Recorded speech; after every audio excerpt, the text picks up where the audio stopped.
foi aqui que Bella Ramsey garantiu a sua indicação ao Emmy. Que atriz excelente e que cena final insana. Fala pessoal, eu sou o Pedro e bom, quem tava reclamando que The Last of Us estava meio parada, agora nem tem mais o que reclamar. Que episódio excelente, adaptaram muito bem essa parte dos canibais, trazendo novos elementos que deixaram David um personagem ainda mais interessante e ainda mais cruel. Bom, já de início vimos o David em um tipo de culto noturno, e lá descobrimos qual é o seu papel naquele grupo. Ele é o líder, até como se fosse um pastor. Ele parece ser um cara do bem, um cara amigável, mais pra frente até ajuda a Ellie com os remédios que ela tanto queria. Porém, quando alguém é tão bonzinho assim nesse mundo, é porque essa pessoa esconde algum segredo. A Ellie se virou nos 30 para cuidar da ferida do Joel, costurando o machucado dele com linha de costura, como vimos anteriormente, mas ao ver que tanto ela quanto o Joel precisavam comer, ela sai para caçar, matando um cervo, assim como no jogo. Só que, até ela chegar no cervo, David e James aparecem, e nessa cena tivemos duas coisas bem interessantes que eu queria chamar aqui a atenção. Primeiramente, quando a Ellie chega naquele local, ela cobre a sua boca e faz uma voz grossa, porque talvez, se virem que ela era uma jovem com uma arma quase do seu tamanho, poderiam acabar tirando a seriedade dela. Porém, quando David a perguntou o que ela queria em troca do cervo, ela deixou tudo isso de lado. Ok, ela e Joel estavam com fome, mas ela abriu mão de comida para ela e o Joel, de comida para si, para ter remédios para ele, porque ela poderia aguentar ficar mais algumas horas sem comer, mas ela não vai aguentar ficar sem o Joel,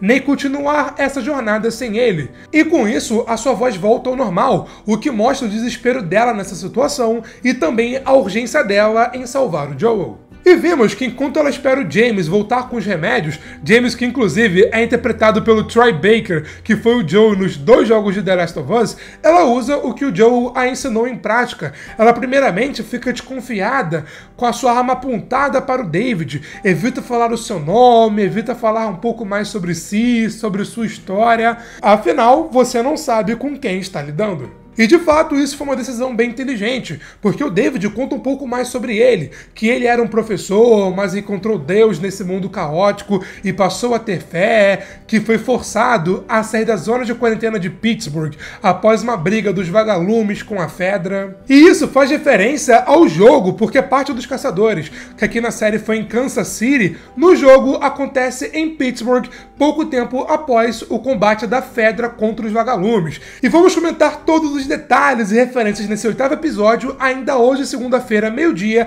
aqui no canal Good Nerd, então fiquem ligados para você não poder perder. Após falar tudo isso, ele revela que aquele grupo de caçadores, que foram até a universidade no 6º episódio, onde um deles foi morto por um cara maluco com uma garotinha, fazia parte do seu grupo, do grupo do David, e por ironia do destino, essa garotinha aparece justamente na sua frente, querendo remédios para ajudar esse tal cara maluco. E a atitude dele é um tanto quanto curiosa, porque mesmo querendo vingança, afinal, perder um membro da sua equipe, ele vai lá e manda o James entregar os remédios para Ellie, para ela cuidar do Joel. Mas quando ele comenta isso com seu pessoal no restaurante, ele mostra quem é de verdade. A filha e a esposa desse cara estavam sofrendo, principalmente a filha, que tinha acabado de perder um pai.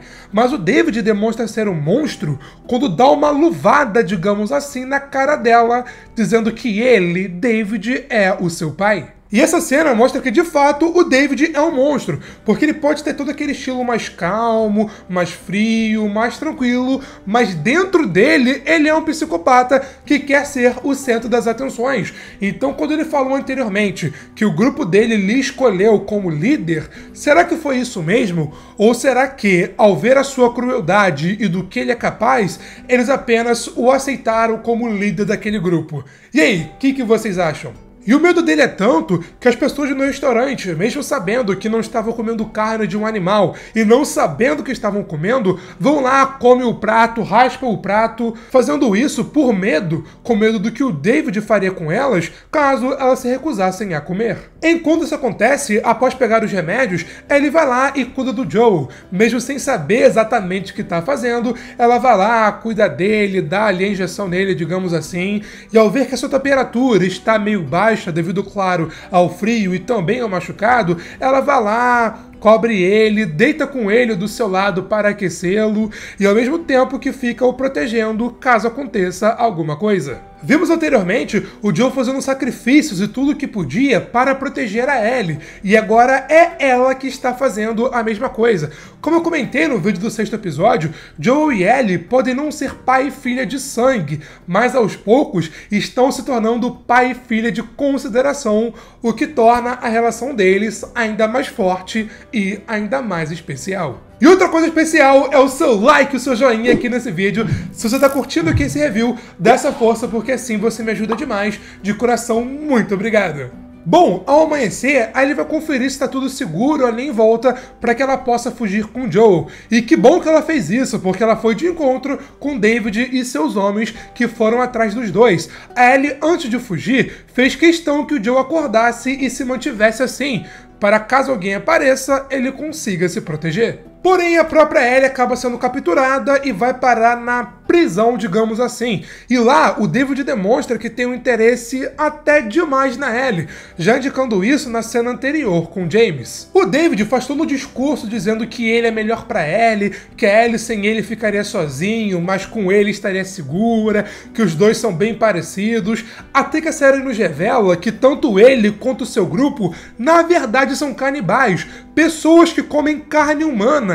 Então aquela refeição que o pessoal comeu anteriormente no episódio era feita de carne humana. E o pior de tudo nem é que o David fala isso na maior tranquilidade, o que mostra que ele é um psicopata. É que ele não conta isso para as pessoas. Beleza, talvez só ele, James, os cozinheiros, sabem que a carne vem de um ser humano. Mas as pessoas como um todo sabem que essa carne não é de um animal, mas também não sabem que é humana. Ele mesmo chega a questionar que ele faz o necessário para manter ele e o seu grupo vivo, indo ao extremo se for preciso, mas como ele disse, o pior de tudo foi ele não contar isso para as pessoas, não dar uma opção para elas, o que torna toda a situação ainda pior e ainda mais nojenta. O David até chega a fazer algumas comparações dele com a Ellie, que ambos são líderes, leais, inteligentes, violentos. Fica meio implícito, mas o David meio que tinha um desejo sexual na Ellie. Ele queria ficar com a Ellie, ter a Ellie ao seu lado.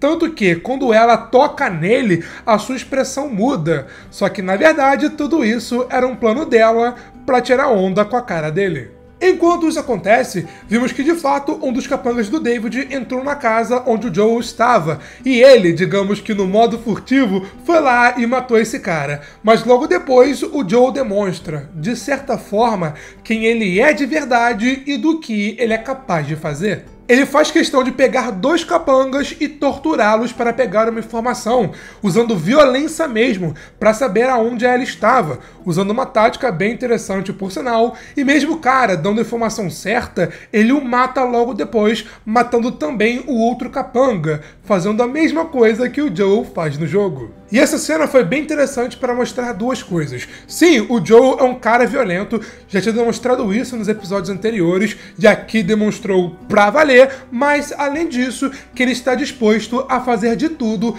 para cuidar da Ellie, até as coisas mais cruéis, como torturar uma pessoa desse jeito. Ele vai fazer de tudo para salvá-la, para protegê-la, porque ela cuidou dele, mas ela é o seu propósito e ele não vai deixar ninguém fazer algum mal com ela. E ele não fica abalado, nem demonstra nenhum tipo de remorso enquanto ou após fazer o que fez. Porque o Joe é sim um homem quebrado, o homem que já usou várias vezes a violência para se manter vivo, até matando pessoas inocentes. Mas a Ellie está, aos poucos, preenchendo o vazio em seu coração. E mesmo ainda machucado, ele parte em busca para salvá-la. Quando ele percebe que achou ali, eu acho que na garagem, a mochila e a faca da Ellie, ele percebe que alguma coisa aconteceu. E a sua expressão na hora muda, o seu rosto se fecha e o seu ódio aumenta. Porque ele sabe que se alguma coisa acontecer com ela, ainda mais ela ter cuidado dele como foi anteriormente,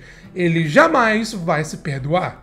Enquanto isso acontece, após ter o dedo quebrado e ter ficado de otário, o David chama o James para cortar a Ellie em pedacinhos. E nessa cena ela foi bem inteligente, porque ela usou a sua imunidade ao seu favor. Porque ela é imune, o David saca isso, mas o James não. E chega até a pensar, porque se eles vão cortar a Ellie em pedacinhos para comê-la, eles vão comer algo contaminado, o que será ainda pior. E a Ellie foi inteligente, como eu disse anteriormente, porque usando o caos ao seu favor, ela mata o James e foge do David, onde no restaurante talvez tivemos a cena mais importante para entendermos a personagem. O David saca que a Ellie de fato é imune de alguma forma, porque se ela estivesse infectada pra valer e se transformaria, ela talvez não estaria tão disposta assim para tentar sobreviver deles e não do Cordyceps. E ao ver que ele deu uma brecha, ela o esfaqueia nas costas, usando todas as suas forças para pegar o machado dele, e o mata brutalmente. Em vários momentos ao longo da série,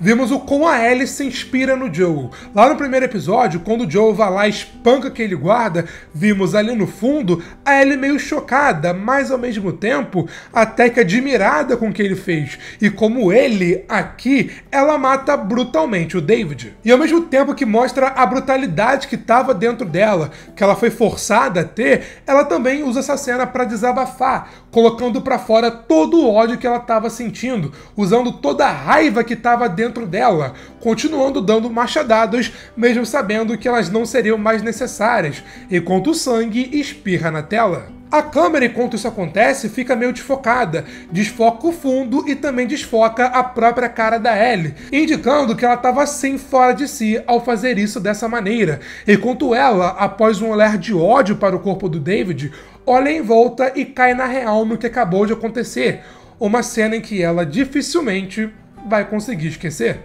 Ao sair, devido a tudo que acabou de acontecer, a Ellie fica meio chocada e assustada quando o Joel chega perto dela, se acalmando e ficando até aliviada quando reconhece ele e vê que ele tá vivo, e bem, dentro do possível, porque ela com certeza precisaria dele nesse momento, e felizmente ele tá lá para ajudá-la. Como vimos anteriormente, o Joel se levantou e foi com tudo para salvar a Ellie, mas a Ellie não precisava ser salva, porém ela precisa sim do Joel, assim como o Joel precisa dela. Os dois se abraçam, um abraço que os dois estavam precisando, um abraço de alívio, com o Joel cobrindo ela com seu casaco, com o episódio se encerrando com os dois andando juntos e abraçados, porque o Joel, ainda mais pela Ellie não ter desistido dele e ter cuidado dele, fará de tudo para protegê-la.